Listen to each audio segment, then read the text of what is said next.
Welcome guys, hope everyone will be fine. So today the topic that we are going to talk about 10 Muharram. So what happened on that day? First हम इस चीज़ के बारे में discuss करेंगे कि क्या reason था हज़रत हुसैन सल्लल्लाहु मदीना में थे, वो करबला क्यों आए. फर्स्ट हम ये रीज़न जानेंगे. So after the death of हज़रत अमीर माविया रज़ी अल्लाह तआला अन्हु, तो वो जो यजीद थे उन्होंने ज़बरदस्ती तख्त पर कब्ज़ा कर लिया. जब उन्होंने कब्ज़ा किया वो चाहते थे कि हज़रत इमाम हुसैन रज़ियल्लाहु अन्हु उनकी बैत कर लें. वो नवासा रसूल थे, अगर वो बैत कर लेते तो सब ने कर ली थी यजीद की बैत. जब उन हज़रत इमाम हुसैन रज़ियल्लाहु अन्हु तक ख़त पहुंचा तो उन्होंने इनकार कर दिया कि वो जानते थे यजीद एक बदकार, झूठा, ज़ानी और बहुत से उल्टे काम करता है. तो वो उस यजीद को अमीरुल मोमिनीन कैसे मान लेते, मुसलमानों का खलीफा कैसे मान लेते. तो उन्होंने साफ़ इनकार कर दिया और उन्होंने बातिल के सामने सर नहीं झुकाया.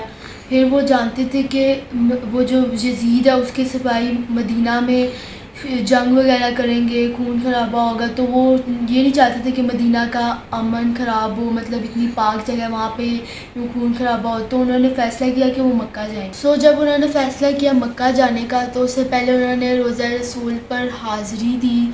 उनके लिए ये चीज़ बहुत मुश्किल थी मदीना छोड़ के मक्का जाना, क्योंकि उनकी बर्थ वहाँ पे हुई थी, पैदा वहाँ पे हुई, ख़ानदान सब कुछ वहाँ पे था. तो उनके लिए ये चीज़ बहुत मुश्किल थी कि वो मदीना छोड़ के मक्का जाएं. फिर भी उन्होंने फिर जब फ़ैसला किया फिर वो मक्का गए. जब वो मक्का गए तो कुफा से लेटर्स आ रहे थे. वो जो लोग कह रहे थे कि हमने यजीद की बैत नहीं करनी. वो चाहते थे कि हज़रत इमाम हुसैन रज़ियल्लाहु अन्हु के हाथ में बैत करें. तो वो जब उन्हें लेटर्स मिलना शुरू हुए, मैसेजेस आना शुरू हुए कुफा के लोगों के, तो उन्होंने इरादा किया कि वो जाएंगे कुफा. तो वो बहुत से बड़े सहाबा ने उन्हें रोकने की कोशिश की कि आप ना जाएं, ये लोग आपके साथ धोखा करेंगे. इन्होंने पहले भी लोगों के साथ किया, लेकिन फिर भी उन्होंने इरादा किया जाने. सहाबा ने उनको मना किया कि आप ना जाएं, ये धोखेबाज हैं, इन्होंने पहले भी धोखा दिया. लेकिन फिर उन्होंने कहा कि अगर ये क़यामत के दिन बारगाह इलाही में कुफा के लोगों ने कहा कि हम हज़रत हुसैन की बैत करना चाहते थे, हम वो बदकार यजीद की नहीं करना चाहते थे, तो उस पर फिर मैं क्या जवाब दूंगा. तो फिर उन्होंने ये इस्लाम के लिए अजीम कुर्बानी दी और फिर वो कुफा गए. और हज़रत हुसैन रज़ी अल्लाह तआला अन्हु दीन के एक अजीम मुबल्लिग़ थे. तो हज़रत मोहम्मद ख़ातिमुन नबीय्यीन सल्लल्लाहु अलैहि वसल्लम जब वो उनकी पैदाइश हुई ना हज़रत हुसैन की, तब से वो जानते थे कि हज़रत हुसैन रज़ियल्लाहु अन्हु को शहीद कर दिया जाएगा. और जो उनके वालिद थे हज़रत अली रज़ियल्लाहु अन्हु, वो ये भी जानते थे कि करबला के मैदान में हज़रत हुसैन रज़ियल्लाहु अन्हु को शहीद किया जाएगा. हज़रत मोहम्मद ख़ातिमुन नबीय्यीन सल्लल्लाहु अलैहि वसल्लम तो वो है कि लोग आते दुआ करवाते और अपने काम करवाते. और अगर उन सहाबा बारिश का कहते तो वो हाथ उठाते, बारिश हो जाती. बारिश को रुकवाने का कहते तो वो हाथ उठाते, बारिश रुक जाती. और वो हज़रत मोहम्मद ख़ातिमुन नबीय्यीन सल्लल्लाहु अलैहि वसल्लम की उंगली के इशारे से चाँद के 2 टुकड़े हो जाते हैं. तो हज़रत फ़ातिमा रज़ियल्लाहु अन्हा हज़रत ख़ातिमुन नबीय्यीन सल्लल्लाहु अलैहि वसल्लम से ये भी कह सकती थी कि हज़रत हुसैन रज़ियल्लाहु अन्हु पर जुल्म ना किया जाए, उन पर मतलब ये आफत ना आए. उन्होंने ये इस वजह से नहीं किया था. और हज़रत अली रज़ियल्लाहु अन्हु सब के लिए दुआ करते थे, मतलब ख़ानदान उनका ऐसा था कि वो सारों की दुआ, लेकिन उन्होंने अपने बेटे के लिए दुआ ना की. इसके पीछे उलमा कराम ये कहते हैं कि ये सब प्रिपेयर थे, इस चीज़ के लिए ऑलरेडी प्रिपेयर थे. वो हज़रत हुसैन रज़ियल्लाहु अन्हु की तरबियत ऐसे कर रहे थे कि उन्होंने बाद में जाके दीन पर कुर्बान हो जाना है और उन्हें शहीद कर. हज़रत मोहम्मद ख़ातिमुन नबीय्यीन सल्लल्लाहु अलैहि वसल्लम और हज़रत हुसैन रज़ियल्लाहु अन्हु का प्यार ऐसा था कि वो हज़रत हुसैन रज़ियल्लाहु अन्हु आपके कंधे पर बैठकर सवारी करते. और हज़रत मोहम्मद ख़ातिमुन नबीय्यीन से सल्लल्लाहु ने फरमाया कि जन्नती नौजवानों के सरदार हसन और हुसैन हैं.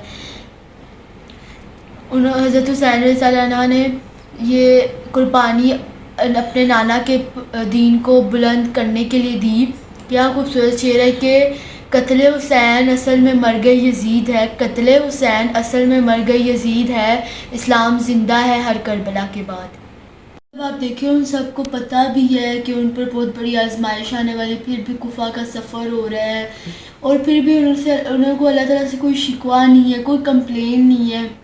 تو یہ کیا خوبصورت شعر ہے کہ نا، زبان پر شکوہ رنج و الم لایا نہیں کرتے، زبان پر شکوہ رنج و الم لایا نہیں کرتے، نبی کے جان لیوا غم سے گھبرایا نہیں کرتے.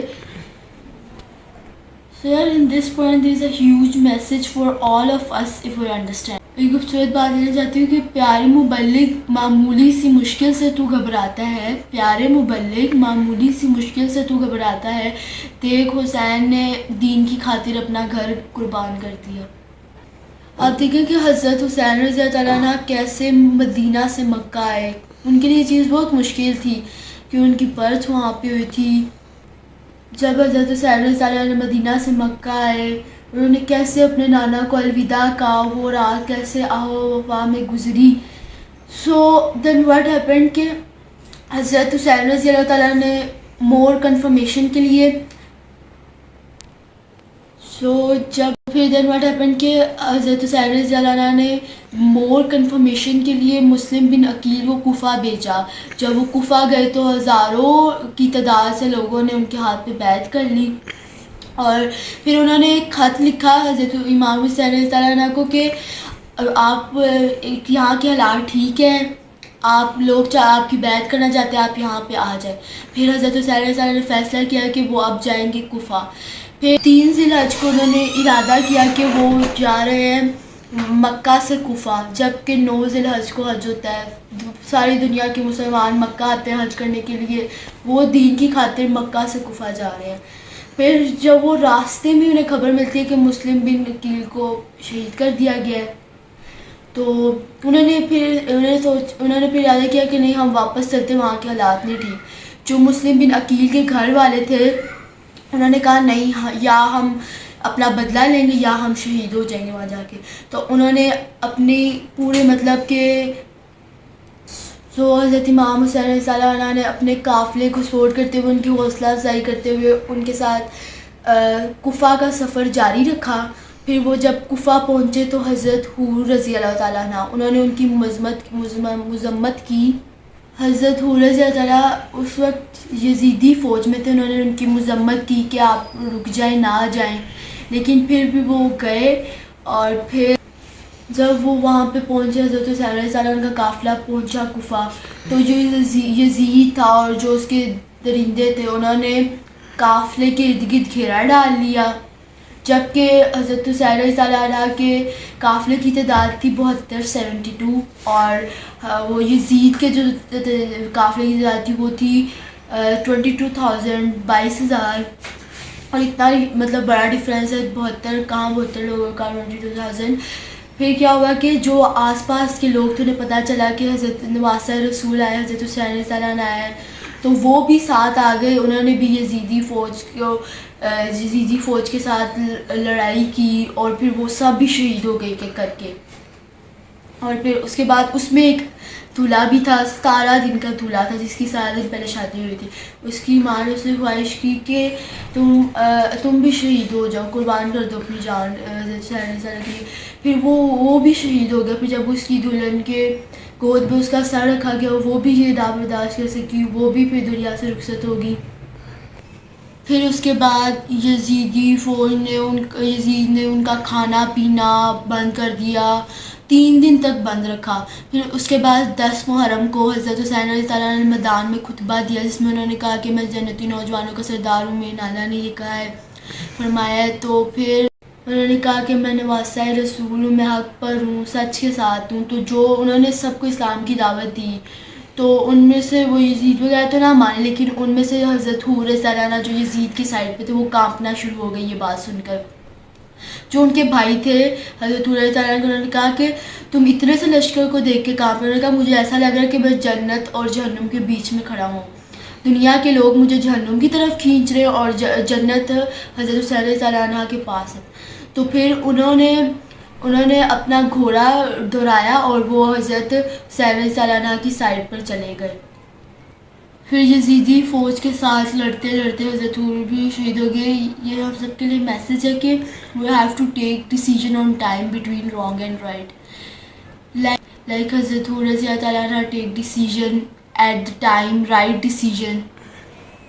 شعر ہے نا کہ یہ حور کا نعرہ تھا جس وقت وہ فوج شام سے نکلا. یہ حور کا نعرہ تھا جس وقت وہ فوج شام سے نکلا.